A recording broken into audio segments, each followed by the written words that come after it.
Olá para você que é inscrito aqui no canal Pão do Advento. Voltamos para mais um estudo da lição da Escola Sabatina dessa semana. A lição tem por título Fundamentos da Profecia. Então nós vamos continuar estudando aqui os símbolos. É uma lição que trata de hermenêutica do texto profético, apocalíptico, né? Então nós temos aí na Bíblia dois tipos de texto profético. Nós temos o texto apocalíptico e temos aquilo que a gente chama de, a teologia, né, chama de profecia clássica. A gente não vai encontrar esses termos na Bíblia, tá? O termo apocalíptico vem do próprio nome do livro de Apocalipse, mas existem, além do Apocalipse, existem outros textos que são apocalípticos também. O que isso quer dizer? São revelações, né, porque a palavra apocalipse é uma revelação, são revelações que possuem símbolos, simbologia, ou seja, a maior parte do seu texto ele é formado por símbolos. Então, para a gente poder entender, compreender corretamente o significado do texto, nós temos que entender os símbolos. Então, é uma junção de símbolos. Então, esse casamento aí de vários símbolos vão, no final, nos fornecer uma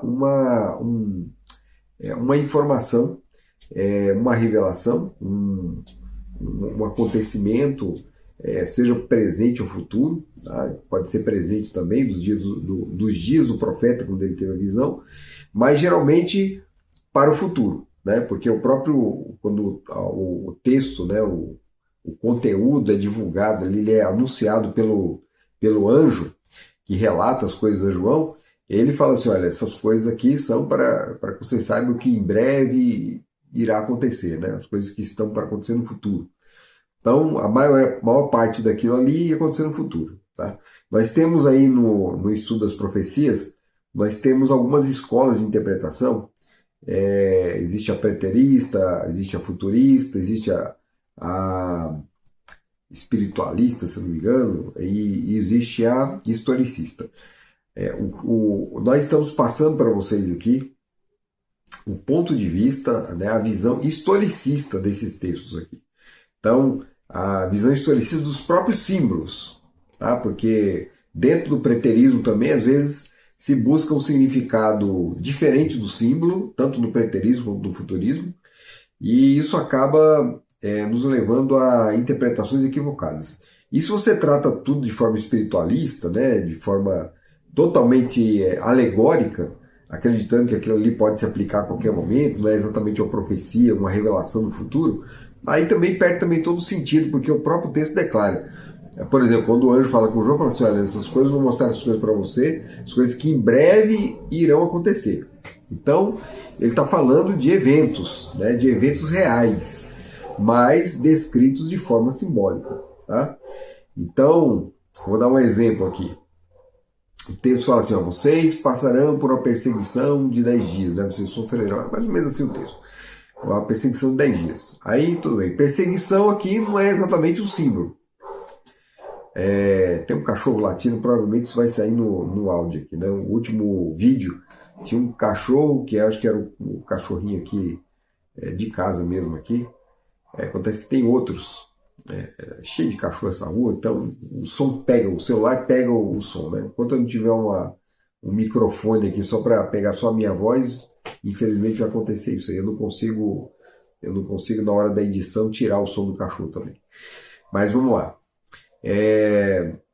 Um texto profético lá de Apocalipse diz assim que a igreja, né, os cristãos ali sofreram uma perseguição durante 10 dias.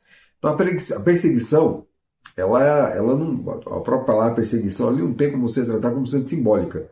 Ele está falando o tempo todo de perseguição. Então, o Apocalipse já começa com a imagem de João preso na ilha de Patmos, ou seja, ele está sendo perseguido. Ele está num momento de cativeiro ali por conta da perseguição feita aos cristãos. Né? Ele está ali na ilha de Patmos por amor à palavra de Deus, por causa da palavra de Deus. Então, perseguido.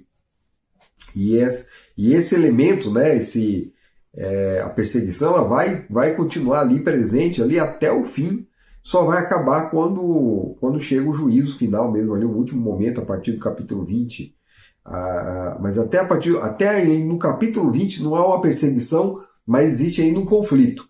Porque é dito assim que aqueles rebeldes que ressuscitam, eles tentam invadir a cidade. Para quê? Para perseguir, destruir aqueles que estão lá dentro.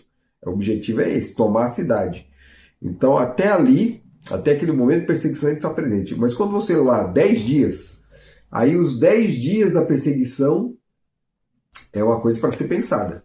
São 10 dias literais ou são 10 dias simbólicos? Lembra que no texto profético apocalíptico, até os dias tem significado simbólico. Então, o profeta miniaturiza o tempo.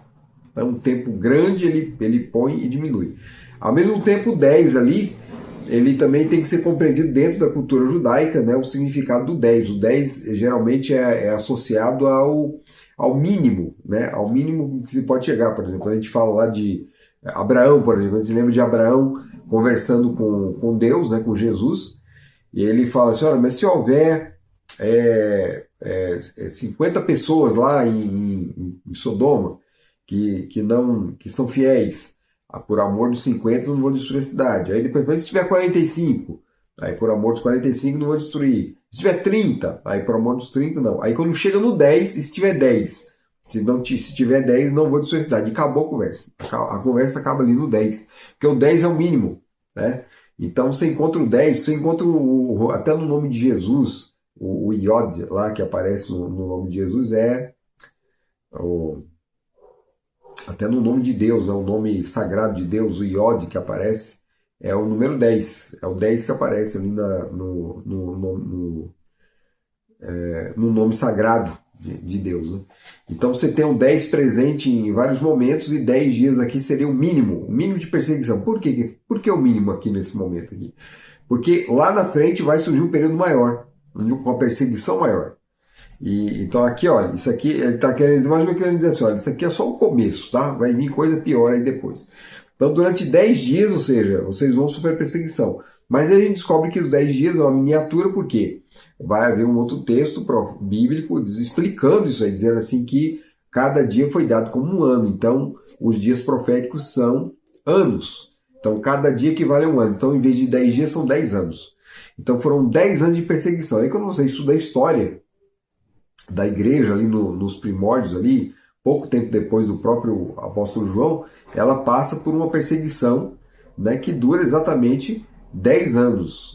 Ela começa, se eu não me engano, em 303 e vai terminar em 313. É uma coisa assim, mais ou menos assim, né? Então são 10 anos de perseguição durante o período do imperador Domiciano. Então ele vai começar isso aí, os imperadores que vêm depois vão perseguir ainda não da mesma intensidade de Domiciano, mas a coisa só vai parar mesmo quando chega o imperador Constantino. Aí Constantino acaba com essa perseguição e aí começa uma nova fase da história da igreja que poderia ser bom, mas não é. Tá? Na verdade, era melhor na época da perseguição, por incrível que pareça. Bom, então é assim, você vai pegando os elementos e vai entendendo o cumprimento dele na história, como eu fiz agora, eu dei uma explicação rápida aqui. A lição nessa semana vem falando das visões que os profetas tiveram do trono de Deus. Então nós temos ali aquela visão magnífica de Isaías no seu livro, onde ele vê um alto e sublime trono, onde Deus está assentado. E ali ele está dentro do santuário, no céu, e o santuário está cheio de fumaça, ou seja, aquela fumaça seria a fumaça do altar de incenso. Ela simboliza as orações dos justos, né? Que é apresentado diante de Deus. Então o santuário está lá e a roupa que cobre, né? O manto daquele que está sentado no trono, ele cobre todo o santuário. Ele se espalha por todo o santuário. E existem ali diante daquele que está sentado no trono, existem anjos, né? São serafins. Lá em Isaías, são os serafins que aparecem. A palavra serafim, né, do hebraico seraf, né, significa queimar, incendiar, acender, né, aquela ideia de coisa acesa. E é interessante que, justamente nesse episódio aqui, quando Isaías olha para Deus, ele acha que ele entende, né? Ele entende que vai ser destruído, vai ser fulminado, porque ele veio do meio de um povo impuro, ele tem lábios impuros e está diante do Deus, com todo glorioso, com toda misericórdia, santidade, né? Um Deus poderoso, e ele sabe que ele é indigno de estar ali, e ao contemplar Deus ele vai morrer. Mas aí vem um anjo, né, um serafim, e pega uma brasa do altar, né? Lembra que eu falei do altar de incenso? Provavelmente aqui do altar de incenso a brasa, e coloca na boca, toca na boca de Isaías e fala assim: olha, teus pecados foram perdoados, com aquele toque da brasa do altar.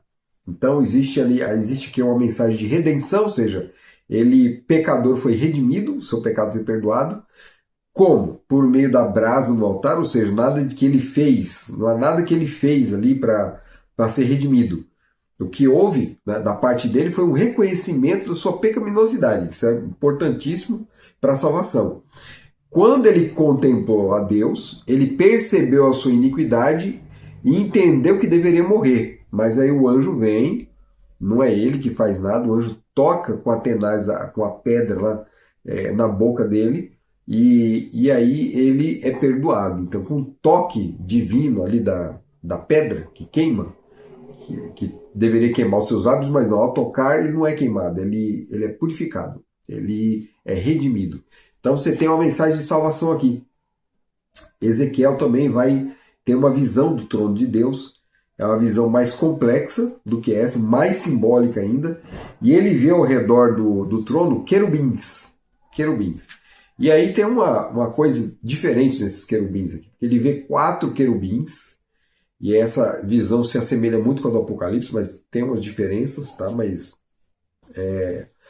ele vê 4 querubins, e cada um dos querubins tem 4 cabeças, 4 faces, quer dizer, não é 4 cabeças não, 4 faces. Então, uma face é de homem, uma face é de boi, outra face é de águia e uma face de leão. Cada um dos 4 seres tem uma face dessa. Eles estão ali diante de Deus, né? Atuando diante de Deus ali. Em Ezequiel, no primeiro momento, não são chamados de querubins, mas lá na frente vão ser chamados de querubins. Nós sabemos que são querubins que estão ali diante dele. E lá no livro de Apocalipse vai aparecer também, né, os 4 seres viventes. Os 4 seres viventes. Mas ele aparece como um só e tendo assim, quer dizer, os 4 seres viventes, na verdade, não tem 4 faces nesse momento aqui. Eles são descritos de outra forma. Um tem rosto de homem, o outro tem rosto de águia, o outro tem rosto de boi e o outro tem rosto de leão. Então você tem os 4 seres ali também, só que cada um com um rosto. Tá? Então são os mesmos seres da profecia de Ezequiel, só que aparecem de forma diferente no livro de Apocalipse. Então, para a gente poder entender isso aqui, a gente primeiro tem que usar aquele princípio lá da primeira menção. Lembra do princípio da primeira menção? Onde que aparecem querubins a primeira vez? Lá no Éden. É lá no Éden que aparece.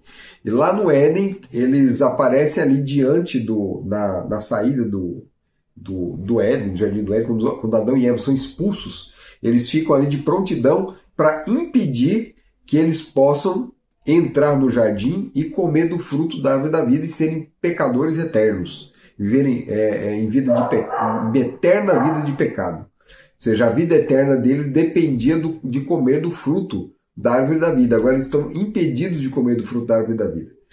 E os 2 querubins estão ali com espadas flamejantes, com fogo. Né? Então, essa figura do fogo, ela vai estar associada aqui. Então, pode ver que o serafim simboliza, o próprio nome significa isso, né? Queimar, né? Incendiar. Na verdade, a palavra querubim, queruve, né? em hebraico, ela significa serpente que queima, ou serpente que incendeia, serpente abrasadora, uma serpente abrasadora. Né? A gente lembra logo daquelas serpentes abrasadoras lá no deserto, quando o povo estava ali morrendo, mas eles foram salvos ao olharem para uma serpente de bronze que estava ali na cruz. Né? Então, ao mesmo tempo que a serpente é um símbolo ali do mal, nós vemos ela associada com o bem também.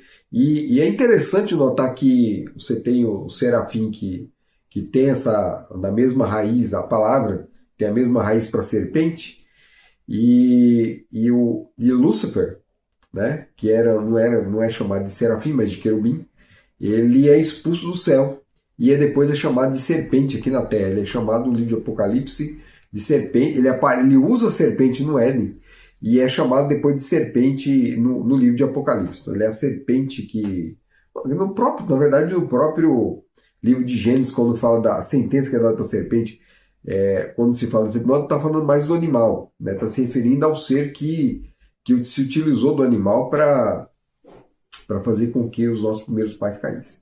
Então, a primeira menção dos querubins estão ali. Eles estão no santuário, estão no Éden. Depois nós vamos encontrar os querubins lá na Arca da Aliança. E a Arca da Aliança é um símbolo do trono de Deus. Então a gente vê que a imagem, a figura do querubim está sempre associada a Deus, à presença imediata de Deus. Né? Eles estão ali, eles trabalham imediatamente diante de Deus. Então nós temos em Ezequiel eles diante de Deus, nós temos em Isaías eles diante de Deus. Então a gente entende logo que ali no Éden Deus estava presente também, que eles estavam ali diante de Deus. É como se o Éden fosse o santuário de Adão e Eva aqui na Terra. E ele funcionou como santuário de certa forma porque eles continuaram cultuando diante do santuário do Éden durante um bom tempo ali, né, quando foram expulsos. Eles não foram para longe do Éden. Eles ficaram ali às portas do Éden e aquilo ali se transformou em um tipo de santuário onde eles adoravam o Senhor. E eles não podiam entrar. E é interessante que isso também está lá no santuário, quando foi construído por Moisés, o povo não podia entrar no santuário também. Só quem entrava eram os sacerdotes para realizar os trabalhos. As pessoas vinham até o pátio apenas para trazer os seus sacrifícios. Então mesmo se fazia lá no Éden, diante do santuário. Não entravam, mas os sacrifícios eram oferecidos ali à porta do Éden. Então provavelmente aquela história de Caim e Abel, ao oferecerem os seus sacrifícios, as suas ofertas, né, aconteceu ali diante do Éden. Tá certo? Então, quando a gente tem esse entendimento, né, essa visão, né, esse entendimento preliminar, aí a gente consegue compreender melhor o que está acontecendo lá na frente das profecias apocalípticas. Os anjos, eles estão ali diante de Deus. O que os anjos fazem? A palavra anjo significa mensageiro. Então eles são os mensageiros imediatos. Então eles estão como se fossem organizando ali a coisa, porque como eles estão no presença imediato de Deus e tem outros anjos, e eles têm uma espécie de liderança, né? O fato de terem um nome diferente, querubim e serafim, implica de que existe uma hierarquia entre os anjos, e eles estão ali na presença imediata de Deus, administrando os outros anjos. Então as informações que são obtidas ali são transmitidas aos outros e são levadas para o homem, né? para a humanidade. Né? As instruções e os comandos também, porque os anjos, lá em hebreu, são chamados de ministradores diante de Deus. Os anjos ministram.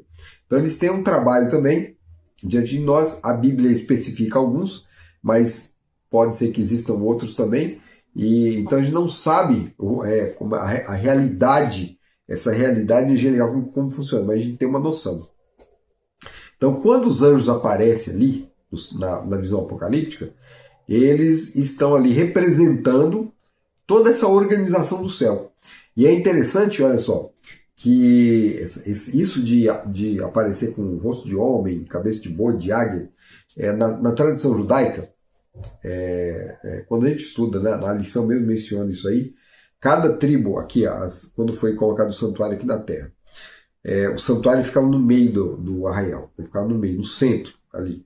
Né? Não tem nada aqui para representar uma caixinha, né? E ficava ali no centro, então você imagina aqui no centro, tá? E as tribos ficavam ao redor, ficavam espalhadas ao redor. Então você tinha um grupo de tribos para cá, um grupo de tribos para cá, para cima e para baixo. Então você tinha para o norte, para o sul, olhando aqui para a câmera, eu não vou saber dizer o leste e o oeste, né? O leste é o lado para onde nasce o sol.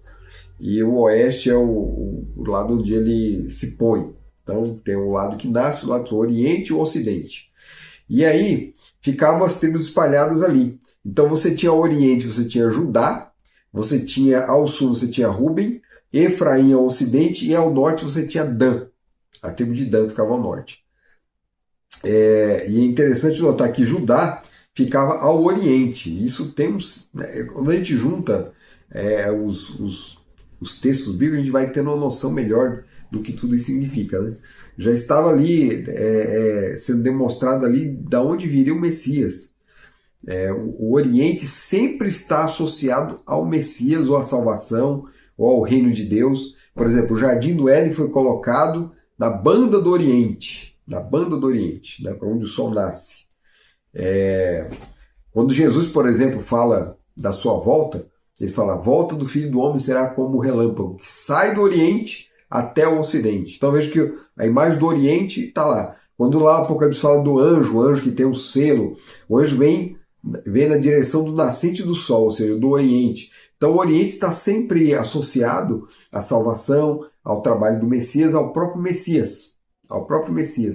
Lá em Isaías tem uma profecia apontando a libertação do cativeiro egípcio, do cativeiro babilônico, e aí ele cita Ciro. E Ciro vem do Oriente. Ele vem do Oriente. Vem do Oriente para libertar o povo de Deus do cativeiro babilônico. E lá no livro de Apocalipse nós vamos encontrar o rio Eufrates, que é um símbolo da Babilônia, né?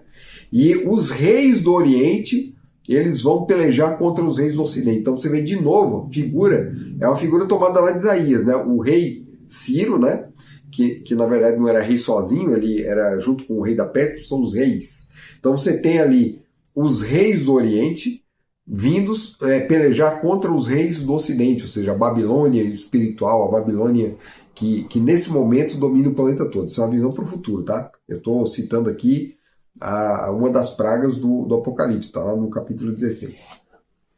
Então, a gente vê assim, na formação ali das tribos, essa disposição, né? Cada tribo fica num lugar, né? Os líderes, os 4 líderes principais, que vão administrar as outras tribos. Então as 12 tribos são administradas por essas tribos principais que ficam na presença imediata do santuário. E na tradição judaica é dito que essa formação, essa distribuição, a forma como foi organizada aqui, foi organizada de acordo com o que Moisés viu no céu. Então Moisés não construiu só o santuário de acordo com o que havia no céu. Ele também organizou o povo diante do santuário conforme a organização que havia no céu. E aí é interessante que na tradição judaica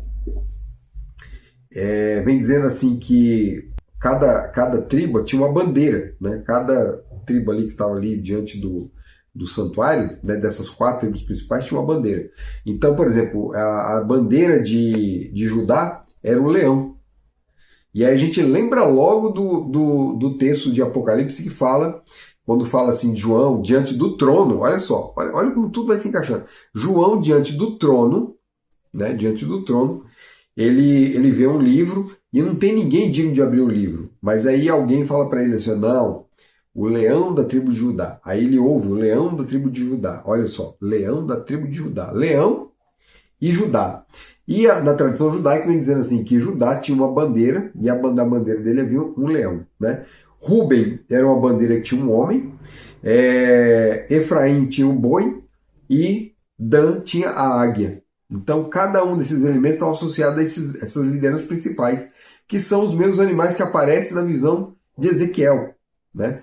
Então isso aqui simboliza toda a organização do céu, que deve ser imitada pela sua igreja, pelo seu povo aqui na Terra. Deve ser imitado pelo povo da Terra. Então o Apocalipse está dizendo assim: olha, aqui tem ordem, tá? Aqui no céu tem ordem e tudo está colaborando para que a ordem do céu possa chegar até a Terra, né? A ordem do céu, ela começa ali no céu, a liderança do céu, ela tem esse objetivo de ajudar a igreja de Deus aqui na Terra. Então você tem tudo, o céu proporciona tudo para a salvação do homem. Não só no trabalho dos anjos, seja nos seus vários níveis, nas suas várias camadas, né? Mas o principal, temos a Trindade, que colabora para a salvação do homem, trabalha cada personagem da Trindade, né? Cada ser, que também estão presentes na profecia, de forma simbólica no livro de Apocalipse, por exemplo, quando fala do trono. No trono está ali Deus Pai. Deus Pai está ali no trono E o cordeiro, quando aparece, que é o leão do tribo de Judá, que também é o cordeiro, quando ele aparece, é o próprio Cristo. Então nós temos o Pai, temos o Filho. E o cordeiro ele tem 7 olhos. E é dito que os 7 olhos simbolizam os 7 Espíritos de Deus que são espalhados por toda a terra. Nos 7 olhos nós temos o símbolo do Espírito Santo, que é derramado sobre toda a terra. Então nós temos o Pai, Filho e Espírito Santo trabalhando em prol do homem. E o cordeiro ele está ferido, ou seja, ele apresenta o sangue dele diante do Pai. O sangue dele é o argumento final para a salvação do homem. Então nós temos tudo no céu, é o que a profecia está apontando, para o benefício do homem. Então, diante de toda essa realidade, a gente pode dizer assim, olha, é quase que impossível que o homem se perca, é quase impossível, porque todo o céu está empenhado na salvação do homem, está fazendo tudo para a salvação do homem. O homem só vai se perder porque ele quer, porque nós temos a liberdade de escolher entre servir a Deus ou não. Lembro que Moisés falou com o povo, quando ele recebeu, depois de receber todas as instruções de Deus, ele apresentou as bênçãos e as maldições, ele falou assim, olha, estão diante de vocês a bênção e a maldição. E eu falo o seguinte para vocês, escolham, no conselho, escolham a bênção, ou seja, escolham a vida. Né? Diante de vocês está a vida e a morte, escolham a vida para que vivam. Por que ele fez essa proposta? Porque o homem é livre para escolher entre a vida e a morte. Então mesmo eu digo para você hoje, e assim como Moisés disse lá no passado, hoje diante de você está a vida e a morte, nós temos o céu empenhado na salvação do homem. É impossível que ele se perca. Se você tomar a decisão pela vida, então você vai estar ali amparado por todo esse aparato do céu, tudo. O sangue de Cristo vai purificar você dos seus pecados, vai limpar as suas vestes, e os anjos, o Espírito Santo vai te dar a força para vencer a sua natureza pecaminosa, e os anjos vão te dar todo o suporte contra os poderes das trevas. Então tudo está empenhado para a sua salvação. Aconselho-te que escolha a vida para que viva. Né? Que Deus nos abençoe com a sua misericórdia, para que nós possamos continuar nesse caminho, firmes, segurando a mão do Senhor Jesus. É isso aí. Até o nosso próximo vídeo. Tchau.